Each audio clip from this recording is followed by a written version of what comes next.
This is the future. And humanity is all but extinct. First, they start skipping prescribed drug dosages. Then they begin touching. I volunteer as tribute! You can stop this. You can change things. I know that there's something more. Then we've only got one choice. We fight. Fight the Future with Dan and Paul. Welcome to Fight the Future with Dan and Paul. And I'm Dan. I'm Paul. And today we're talking about the second volume of the Hunger Games trilogy called Catching Fire. So this is the first time we've ever come back to a world that we've covered before, the world of Panem. And this time we're coming back to look at it with a new perspective, thanks to our guest, Cynthia.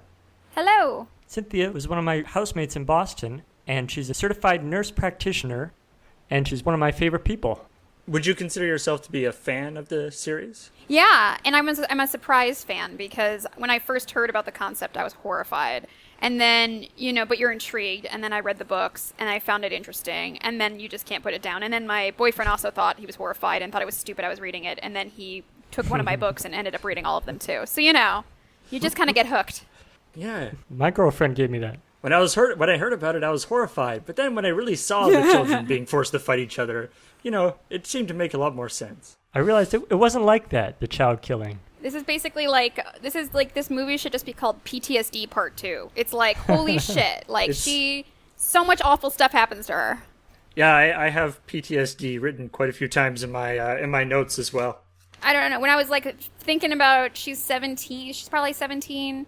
She's got people telling her to incite a revolution, people telling her to stop a revolution, people telling her family's in danger, Peeta's in danger, everybody's in danger, and she's also, you have the survival, want to save your own skin too. So that's a lot of stress for a 17-year-old, I got pretty stressed out about my swim championships when I was 17. I don't think that's, I think that's a lot for a 17-year-old to handle.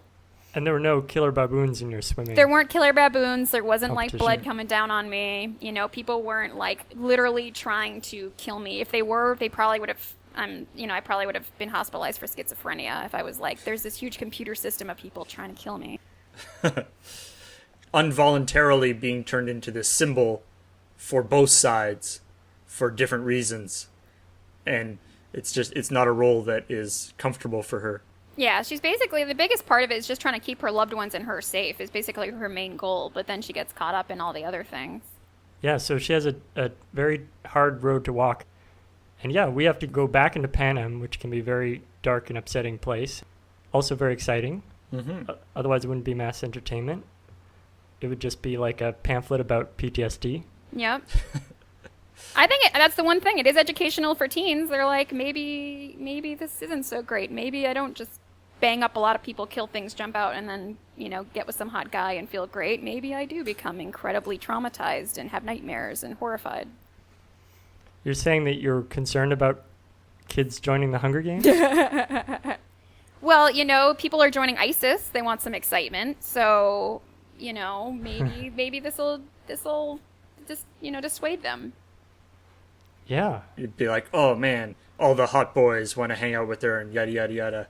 Except, also, it's horrible. Well, she does have the conundrum. She's got the hot guy that she's known all her life, who's a little brotherish. And then she's got the new guy, who does seem like a good partner, but she likes him under adrenaline, which, according to the movie Speed, it told us never to do. Never get with the guy that you have all these adventures with and he saves you. Mm. Right, and we know that they broke up before Speed 2 even happened. I know, so, if she's keeping up with her movies, she knows from wisdom. It shows something about the dystopia that we see. Maybe she only has actually seen the second Speed movie. It's pretty terrible. Yeah. Wow, yeah. All right, let's get into the plot summary, the story. The story. The entire world, as we know it, has been reduced to just 12 districts and the capital, it's called. Yeah, basically the capital is wealthy and draws everything from all the districts that are poor, farming, mining, manufacturing, and they live it up and oppress everybody, especially when it comes to the Hunger Games, which happen every single year and are just a way of kind of humiliating and punishing the districts by getting them to send a teenager to fight to the death. 2 teenagers. 2 teenagers, that's right, a male and a female, to fight to the death every single year, and there's only one victor, except for last year. Katniss and Peeta from District 12, the poor mining district, beat the system. Katniss blackmailed into letting there be 2 victors for once by threatening to commit suicide, joint suicide, the 2 of them. And they were so popular that they let them both live. But this has put them on the shit list of President Snow, the dictator of Panem, which is what this is called. Well, and they won by pretending to be lovers, which they're not. They were just doing it to win people's affection on TV. Peeta was this baker boy who would help out Katniss since they were kids and has always held the torch for her. Katniss is more in love with Gale, right? She's had interest from both guys, and she shows mixed affection towards both throughout. It's complicated. Yeah, it's complicated on her Facebook of Pan Am. It's like that Diane Keaton movie, It's Complicated, with Jack Nicholson. Exactly like that. Go back and watch it. You'll see. Yeah. So that brings us to the beginning of this movie, with her out in the woods hunting with Gale. Looking awesome, by the way. She looks awesome because it's a movie. She looks like she had some specialty designer, you know? You're like, that fits well. So yeah, they definitely make themselves look good when they're hunting. Yeah. So what do you detect between them at that point? How would you sum it up? Gale and Katniss. I would say they're still the way they were before. They're still close. But then we get to see the little, even when they're bonding, you get to see the little PTSD joint in there.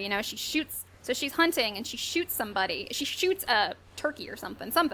And she then kind of gets a flashback that it's a person and she starts panicking, hyperventilating. Which is, that's kind of a decent, not awful representation of PTSD. Like, she gets some flashback that triggers it and she freaks out, and so she went through something incredibly traumatic. We don't see what happens to the turkey either. Maybe the turkey was having a panic attack as well. Well, we don't get to hear about her digestive system through all this, which I can tell you, as someone who's treated people with PTSD, it's a total mess. Well, wait, what's happening? You don't digest food when you're constantly stressed that you're gonna die all the time. I mean, things just either go through you or you're getting reflux. You are stressed out. Things are not working well in your body.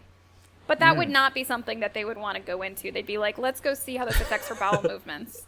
I guess that's something the movie doesn't have time for. Yeah, that's the reason. That's the reason. She actually got off relatively well in terms of having to kill people who she loves. People around her died in various ways, but they weren't her fault. I can imagine that every Hunger Games winner has got to be horribly traumatized, possibly even worse than she is. Yeah, most of them have committed mass murder, right? Well, that's what they kind of show. I mean, as we'll go into it, we meet them, and they're not all doing so great. I mean, some of them have some issues, or even if they don't show it off the bat. And we see Haymitch from the start. He's a victor. He is an alcoholic. He can barely stay sober, So Katniss is about to go on this victory tour with Peeta to all the 12 districts. That just seems sick. It's basically a tour of the person going around rubbing the other district's nose in the fact that they killed 2 of their children. Yeah, pretty much. And then they're like, you should really calm them and make them look, make them happy for you two. And you're like, how do you do that when you've killed their people? Like, how do they be like, oh, but you guys are so cute when you guys kiss, so it doesn't bother me that my child's dead. That doesn't make any sense. I can't stay mad at you guys. I know, you're just so cute with little bangs, little Peeta. Yeah, how could you be mad at Peeta? Oh, look at that little face. So yeah, and they make him read this stuff like, oh, and I'm so happy. I'm like, this is doomed to fail from the start. Gale and Katniss have to part ways. With a kiss. So how are they just friends then if they're kissing? Cynthia? Well, no, he actually kisses her. So here's the thing. So she's going to have to go on this victory tour, and she's like, oh, this blows. I gotta pretend to be with Peeta again, because they haven't talked since the thing. I mean, and why would you want to talk to the person who you suffered severe trauma with, even if he's cute? It just reminds you of it. Sure. So then when she's leaving, Gale goes over to her and gives her a big old kiss, which she doesn't seem to, she just kind of seems passively receiving. So, it's still iffy how she feels. And he's like, I just had to do that once, all hot-like, and then he walks away. And so, she's all mixed. She's got hormones. She's a teenager. She cares for him. And then Snow shows her that he captured the kiss on tape, which is creepy. And he's like, you better convince me and convince everybody and calm this revolution by showing your love for Peeta and that everybody will root for you guys. Otherwise, people like Gale are going to die. So, somebody kisses her and then he gets threatened to be killed. That's rough. It also makes it clear that Katniss is apparently under surveillance basically at all times. And that he considers her blame for inciting revolutions and riots in other districts. Not that he's made them all suffer for years and years, it's her. Right, so they get on a train to go to all these districts. Mm-hmm. And they're with Effie, who is the woman who is kind of their stylist publicist person, who's from the capital, who does all done up. She's always the one totally oblivious to their pain, who's like, isn't it great you get to be on a train that's fancy? And Haymitch is with them too. Basically, Katniss and Peeta are back together again. Then Peeta says, Katniss, I'd like to be your friend. You don't, just because I liked you and you had, and you kissed me because you had to, I'm not going to hold you to any of that. So, stand-up guy saying, he's like, you know what, I understand. I'm hurt, but I understand. And let's just be friends if that's okay. And then they kind of have a nice little chat, which is interrupted, of course, by more awful things to come. One of the places they go on is where Rue, her friend during the tournament, was killed. And then Peeta makes a nice little statement about how, they cared about the people and they were good people and how he wants to donate some of their earnings to the family. Yeah, Peeta drops his cards. Yeah. He's going off script. So being a good stand-up guy he goes off script because he's unaware of all this riots and such.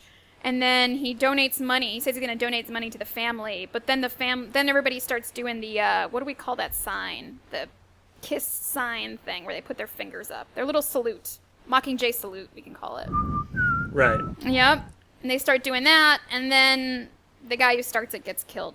At the stage we're at right now, we are openly executing people in front of the crowd. The soldiers, or the peacekeepers from the capital, are just pulling a guy out of the crowd. Adorable old Morgan Freeman looking guy. It is. He looks like a sweet guy. Yeah. And shooting him in the head. Things are spiraling out of control. Yep. Yeah. And then they try to go by the cue cards. They read their stupid cue cards and try to give each other kisses, and then everybody's still flipping out. So even if they go on protocol, everybody's flipping out. And everyone's like, we need to fight, even though they're like, we love each other. President Snow and Plutarch Heavensby. Philip Seymour Hoffman, who's the new game master or game maker. The guy who's going to design the new Hunger Games after Seneca Crane and his awesome beard had to die. Mm-hmm. Snow is extremely suspicious of Plutarch Heavensby and sort of is like, okay, you better be careful about how you're going to go about this because we are in a dangerous situation here. And Plutarch's like, yeah, no worries. I got this covered. Yeah, Plutarch's cool as a cucumber. Despite his total lack of facial hair. That's why he's cooler, is he doesn't have all that hair configuration. He's not stressed about keeping the beard in good shape all the time. He's like, it's fine. More time to focus. He doesn't have to spend an hour every morning working on that, yeah. So then they end up saying, well, how are we going to go after these victors? Because obviously she thinks she's above people. She's like a victor. She's a, she's a winner. She's untouchable.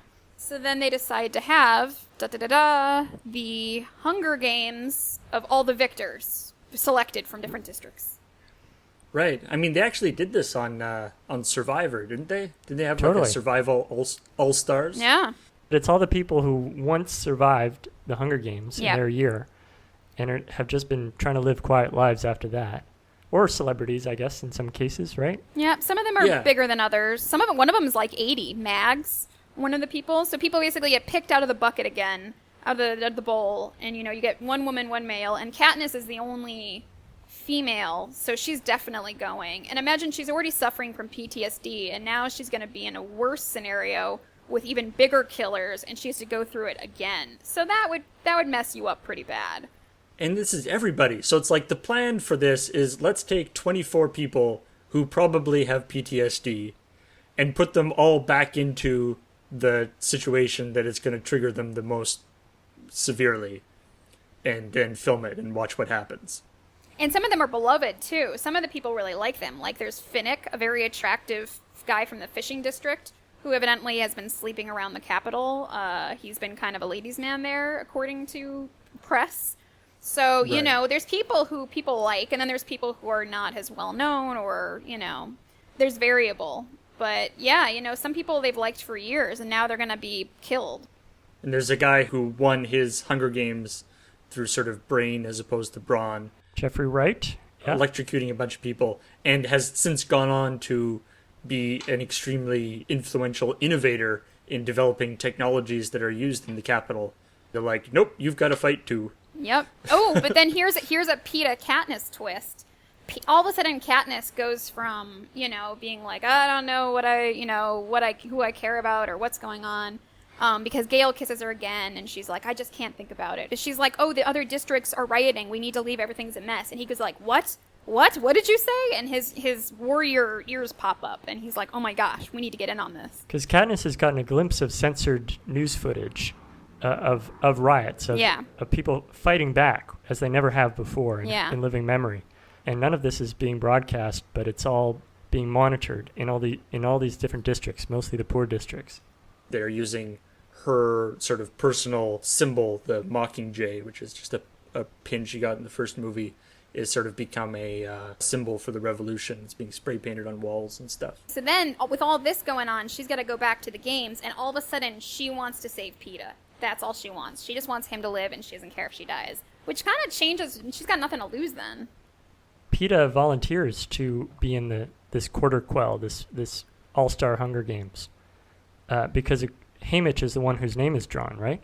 Yeah, right. And then Peeta does it because he wants to be with her to protect her, because Peeta's a sweet guy. So that's adorable that he thinks he can protect her. Yeah.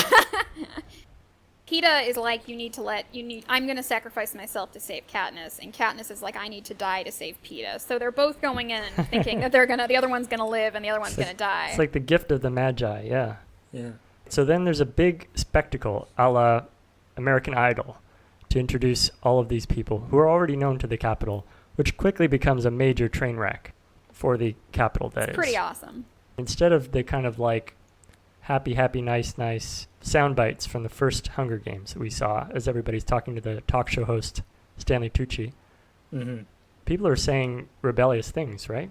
Well, some of them are being very nice, though. They're being passive-aggressive, some of them, in that they're like, I love the Capitol so much, maybe we don't need to do this because everybody loves us and we love them. You know, like, they're kind of trying to do different tactics to get people to want to stop it. The ones who said that were the ones from, there's this brother and sister who won back-to-back Hunger Games from District 1. And even they are going, we don't have to do this. And then the people who are more pissed off are like, yeah, this is total bullshit. That's my favorite, Joanna, who's a woman who's a little nuts in this. She's a little more of those killed, like, you'd be very intimidated to go against her. She goes on, and they're like, so how do you feel? She's like, I'm super pissed. You guys are trying to fucking kill me. Fuck you all. And I'm like, you are awesome. Yeah.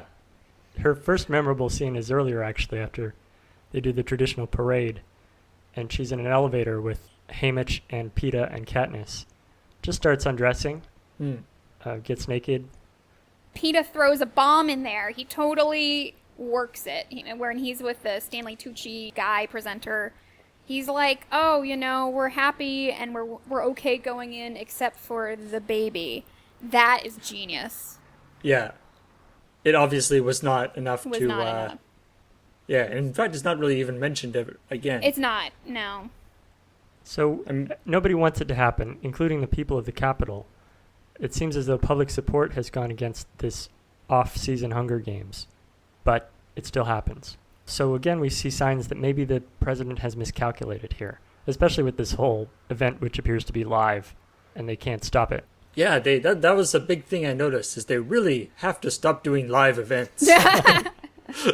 Every single live event they do just turns out to be extremely embarrassing. Well, and then Katniss also unintentionally becomes a symbol again because Snow wants her to wear her quote-unquote wedding dress because she was going to have to marry Peeta as for, like, show.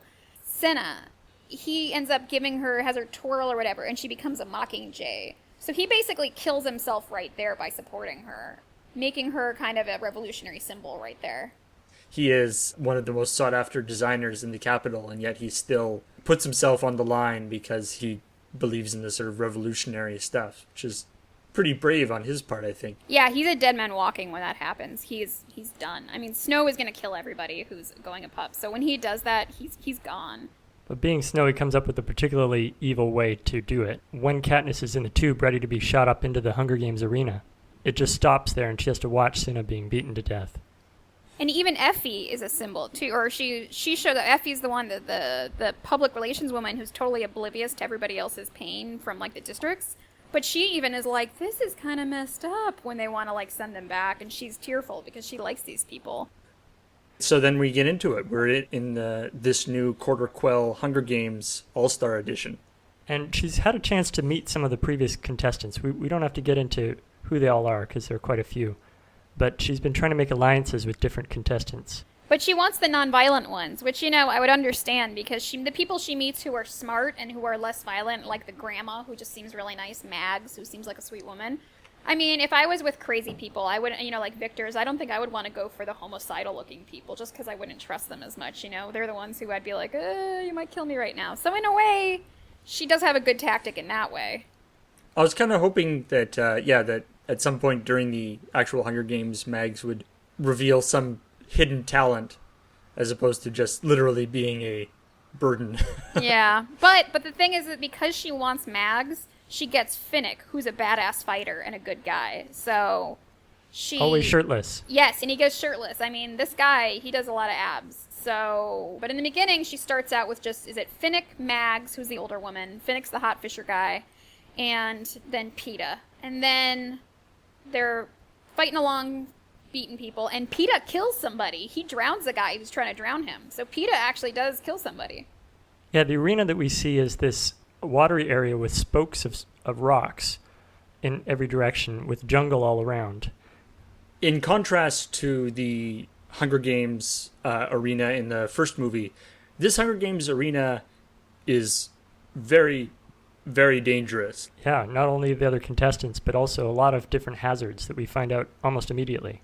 They're in the jungle. There's Katniss, there's Peeta, there's Finnick, and a couple of others, Mags.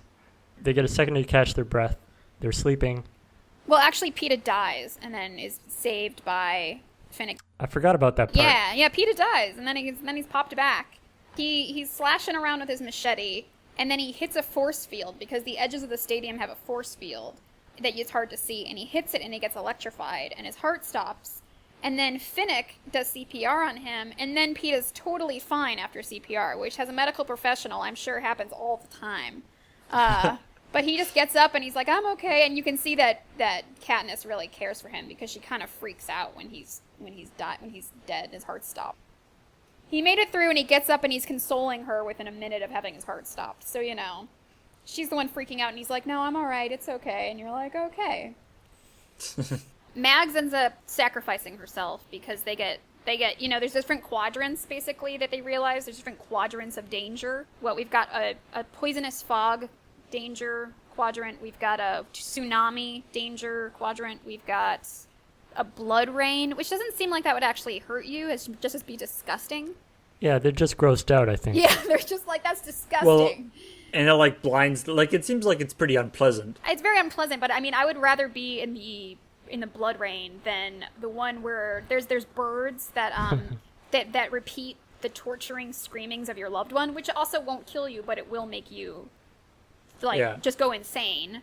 And then there's the hazardous baboons, so that want to kill you. I think I'd rather be in the blood rain out of all of those. But blood rain, yeah, sounds like relatively good. But you know, the snot hail is something you have to watch out for. That's really gross.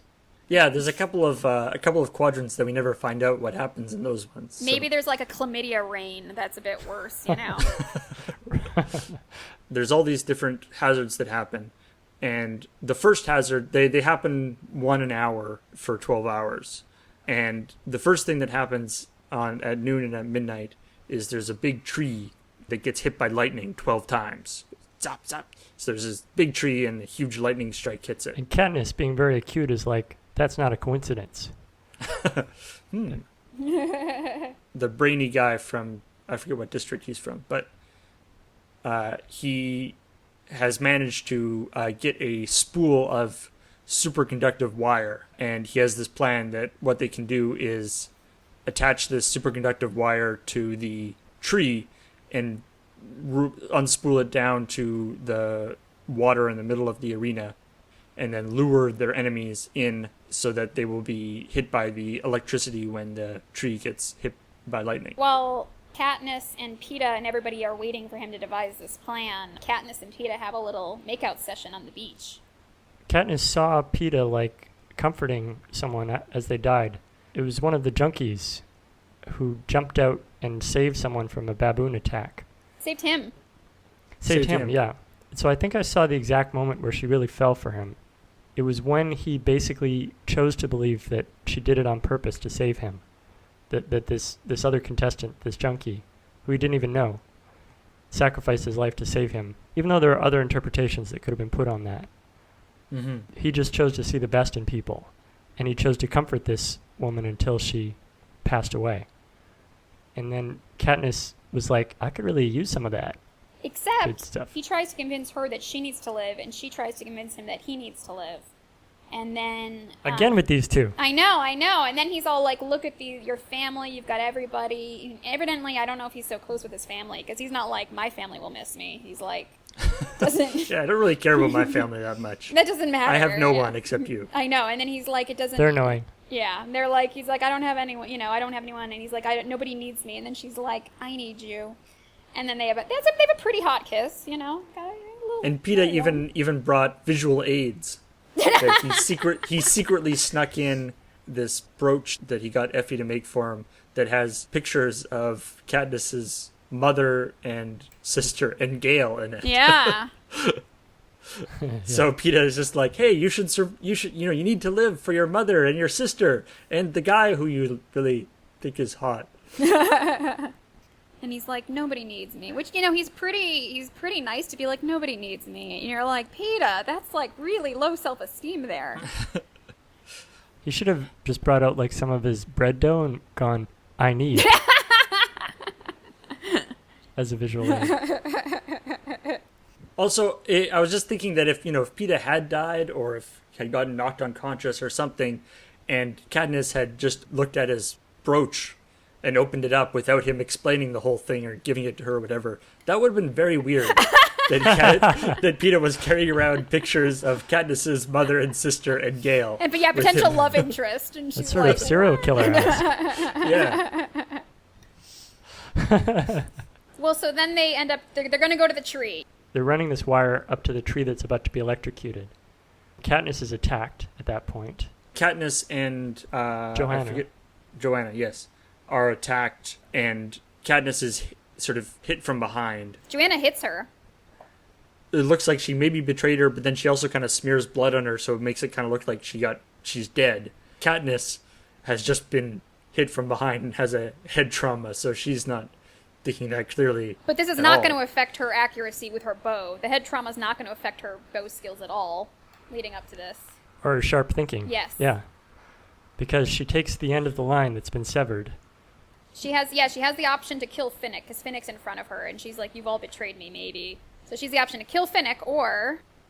I didn't remember this part, but when I watched it, it made me so happy. She takes her arrow with the electrical cord, shoots it up at the sky, which is an artificial dome. And just then the lightning strikes the tree, goes up the line of the arrow that she just fired up, and fucking destroys the dome. Holy shit! Yeah.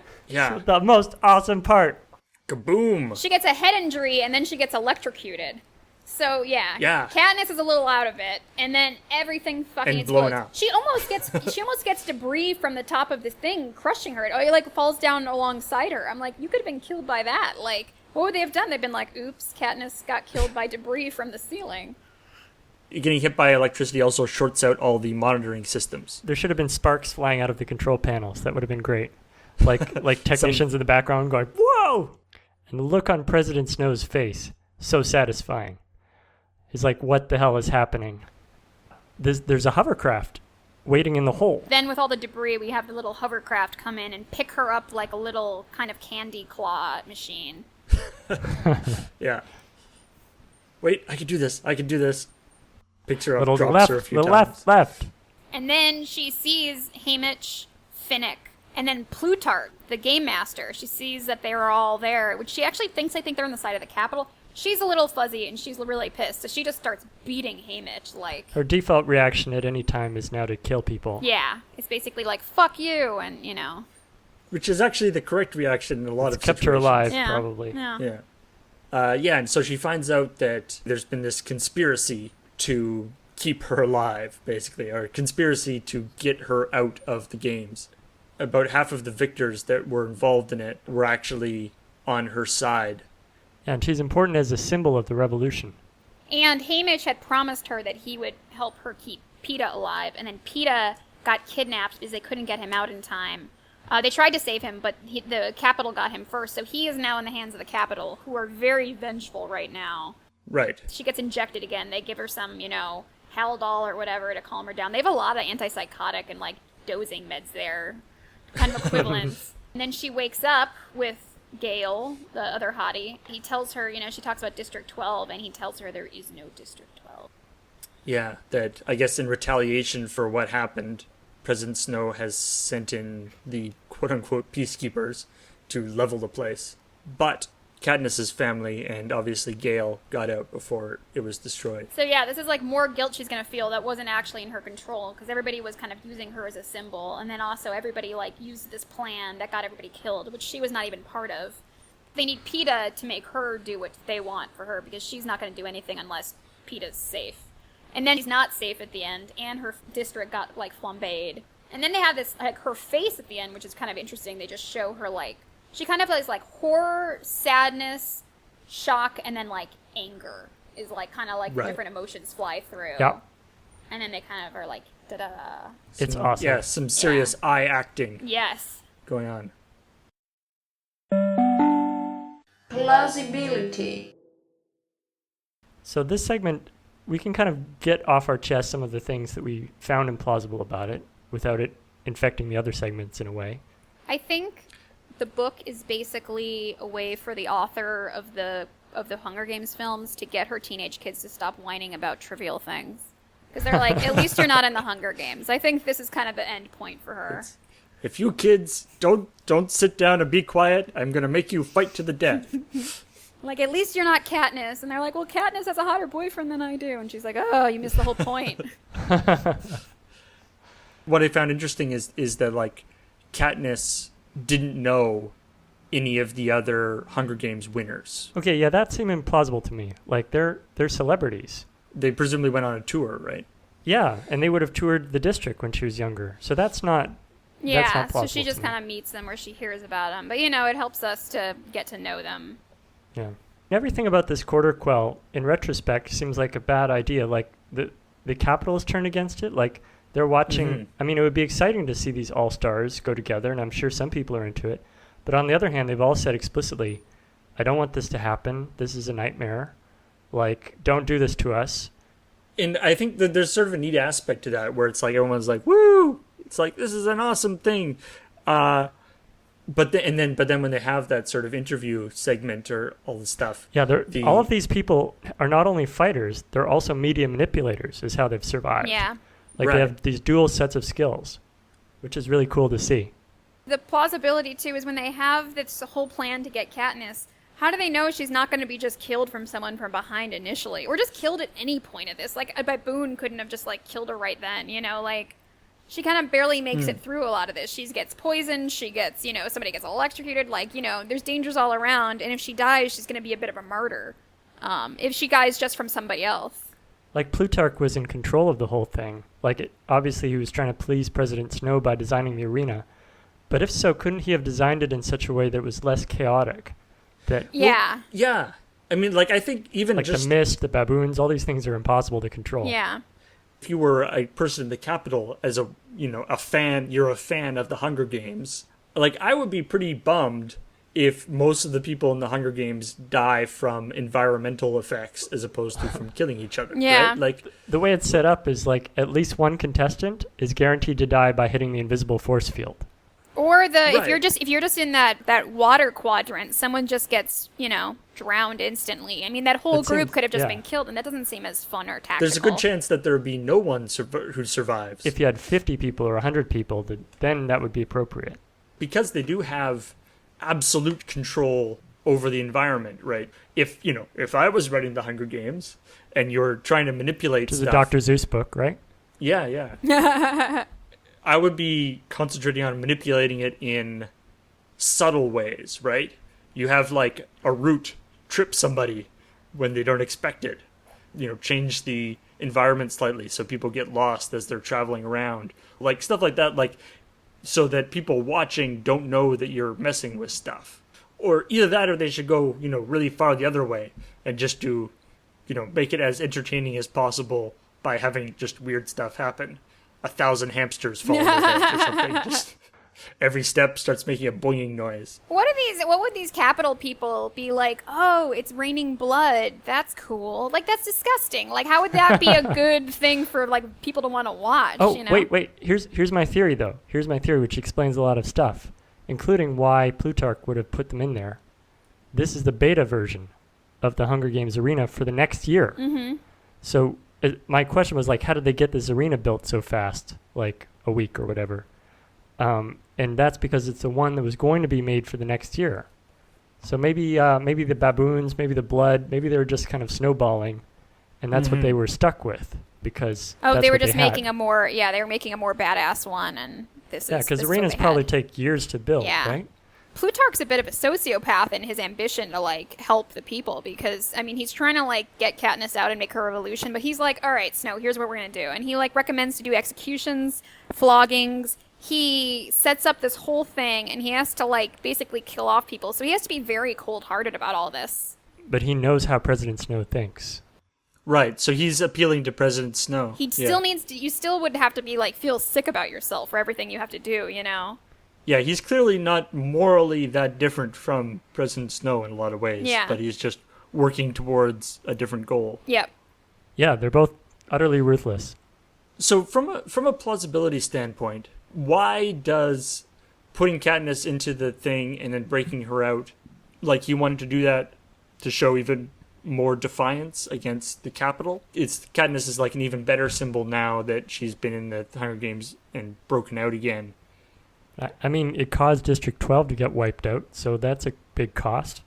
How can they wipe out District 12, though? Like, doesn't it supply them with coal? No, we can't burn all the other districts. We ran out of coal. I know. Why wouldn't they have wiped them out in the past if they didn't need them? I wonder what District 13 provided that now they don't have anymore. Like pogs? Yeah. Maybe?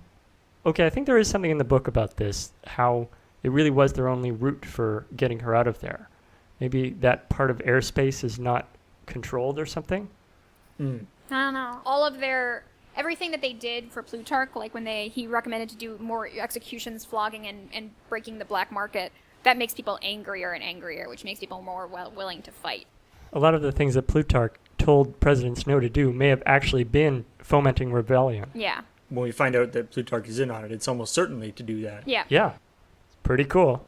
Like deliberately making the government worse than it would be otherwise in order to make people even more unhappy to cross that sort of threshold. Yeah, he's a game master. Here's a question I had is, how are they going to make them fight in the first place if they didn't want to fight? Yeah. The controllers of the arena could just kill any of them arbitrarily at any time if they wanted to. But yeah, a fan of the Hunger Games would consider it a mockery. Would be like, this sucks. Hunger Games used to be about the kids killing each other. Used to be about the kids. Think of the children, someone. Scariness. So, is there anything you noticed watching this version of the Hunger Games that made the world scarier or less scary than what we saw in the first movie?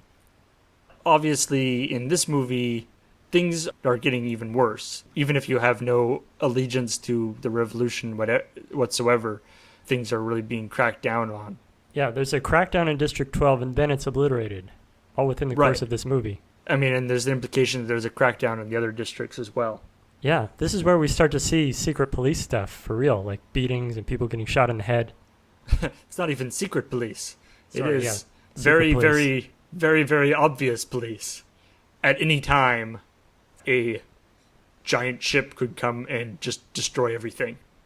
from the sky. Yep. And you have no recourse. I mean, but they're using like flamethrowers and shooting stuff from flying ships and stuff. Like the technology discrepancy is massive. Yeah, it's so brutal because it's such a small world, as we know, like only a few million people, that they would slaughter all their own people this way. But yeah.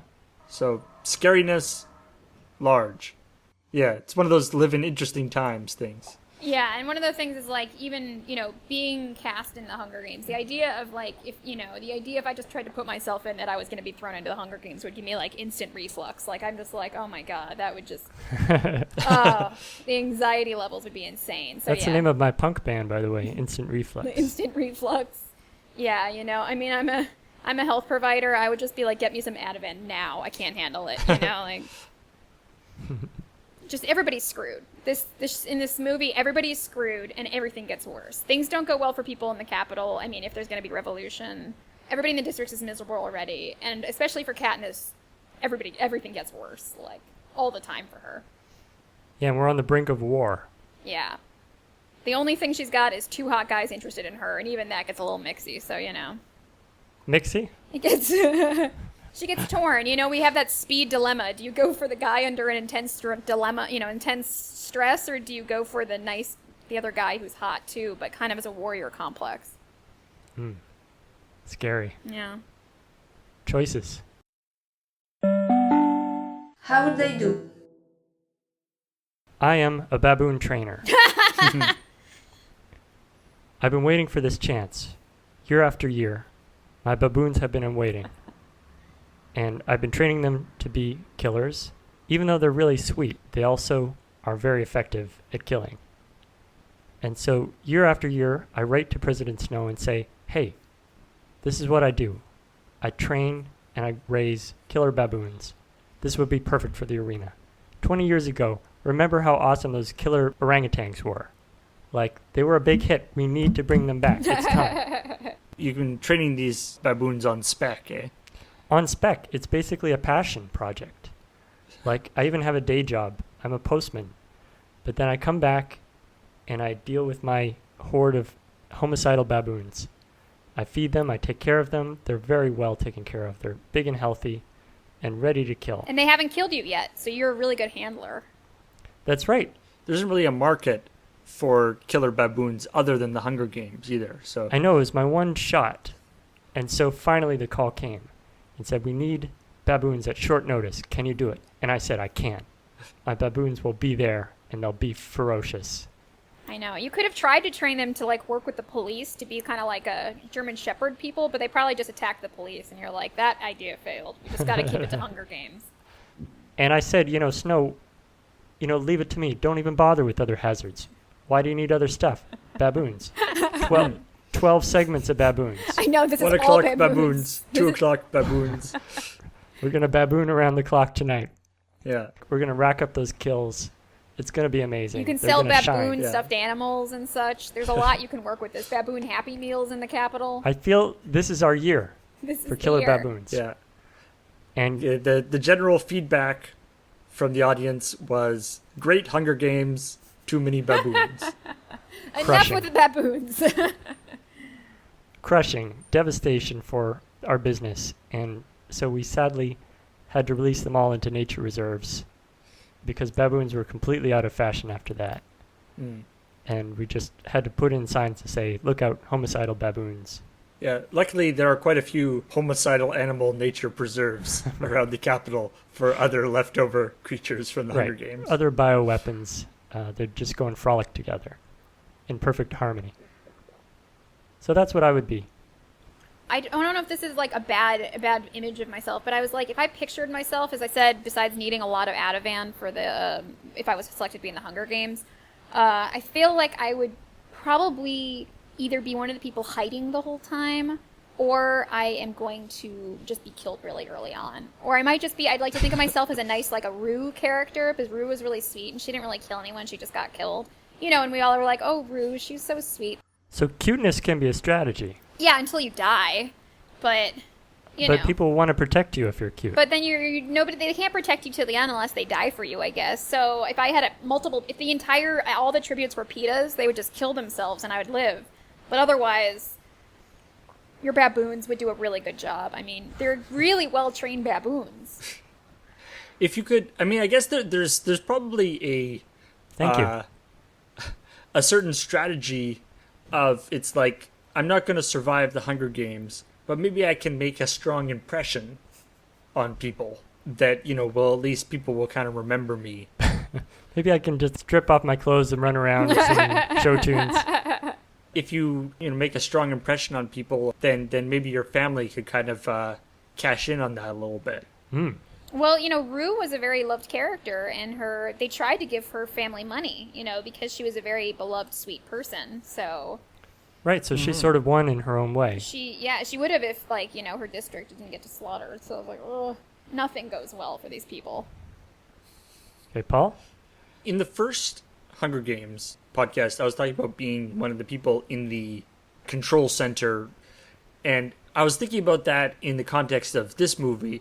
Maybe I'm in the conspiracy inner circle, because, of course, Plutarch is going to need some people on his side who are actually controlling the environment to make sure that it doesn't completely kill everybody immediately.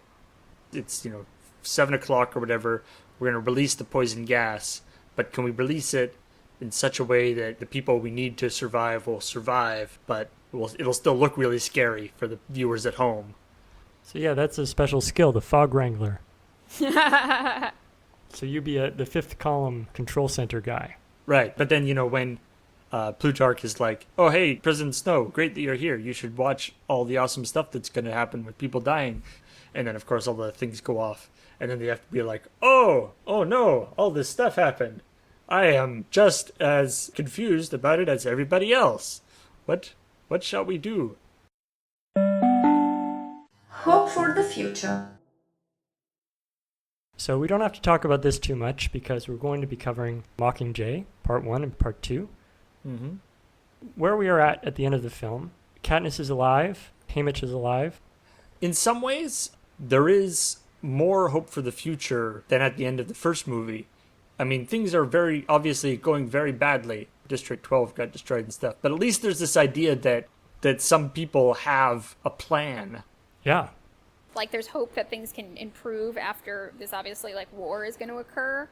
But in terms of the mental health of, Peeta, Katniss, and the major people, it's pretty awful. It's pretty grim, and it's only going to get worse. But what we see Katniss have at the end, it's not exactly hope, but desperation, determination. She gets anger, She's snapped. She's fierce, yeah. So that's, not quite hope, but no. It's not despair either. No, it's true. She's already been electrocuted. Peeta already has a heart stop during it. She's been poisoned. This isn't even including the early stuff from the first movie. They love doing and knocked her out. They love giving people traumatic brain injuries where they're unconscious for a convenient amount of time. Which is not a thing in real life, right? Oh my god, no. Superman, Lois Lane would have so much brain damage, she wouldn't even know what was going on. But, she gets knocked out every episode for, in Smallville, just for a convenient amount of time for him to run in and run out. And as a nurse, you're like, that's not accurate. Not accurate. The presidential palace, the party of the year. Eyes bright, chins up, smiles on. I'm talking to you, Katniss. Now there'll be photographers, interviews. Everyone will be here to celebrate you, my victors. Breathe it all in, children. This is all for you. It's cozy. Attitude.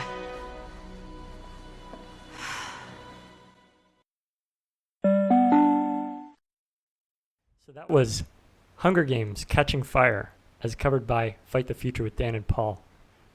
And thanks so much for joining us, Cynthia. A pleasure. It was a delight for us as well. Thank you very much for joining us.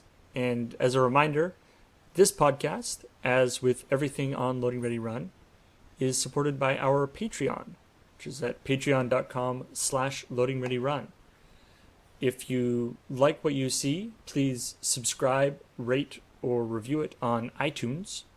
And you can also talk to us on our forum at loadingreadyrun.com/forum. The theme song is by Bradley Rains, and all the interstitial segments are by Kiara Kong. Thanks a lot for listening, and we will talk to you next time. Talk to you next time. And Cynthia, do you want to say our signature sign off? Which is The saying that people get told before they go into the arena. let the odds be in your favor. Is that it? Yay! Is it right?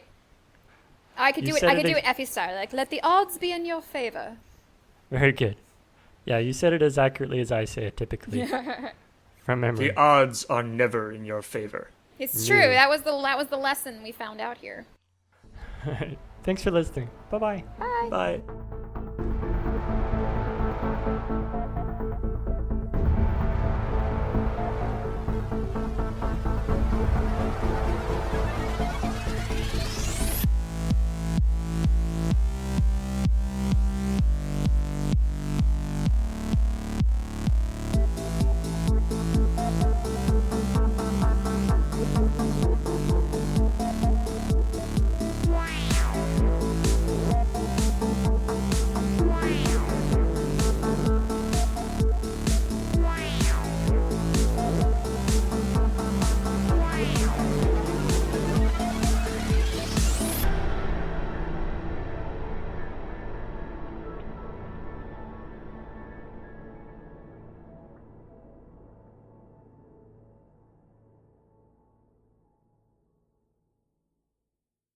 Ci vediamo!